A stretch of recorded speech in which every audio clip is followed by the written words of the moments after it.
வணக்கம். மாவட்ட ஆயுதப்படையில் சரக காவல்துறை துணைத் தலைவர் அவர்கள் வருடாந்திர ஆய்வு. இனி விரிவான செய்திகள்.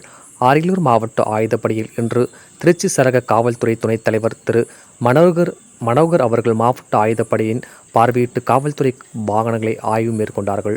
இந்த ஆய்வின் போது மாவட்ட ஆயுதப்படை மைதானத்தில் ஆயுதப்படை துணை காவல் கண்காணிப்பாளர் மற்றும் ஆயுதப்படை காவல் ஆய்வாளர் அவர்களின் தலைமையில் காவல்துறையினரின் அணிவகுப்பு மரியாதையை ஏற்றுக்கொண்ட காவல்துறை துணைத் தலைவர் அவர்கள் ஆயுதப்படை காவல்துறையினருக்கு வழங்கப்பட்ட உபகரணங்களை ஆய்வு செய்தும், காவல்துறையினர் பயன்படுத்தி வரும் வாகனங்களை தணிக்கை செய்தும், காவல் நிலையங்களில் செயல்பட்டு வரும் ரோந்து இருசக்கர வாகனங்களை ஆய்வு செய்தார்.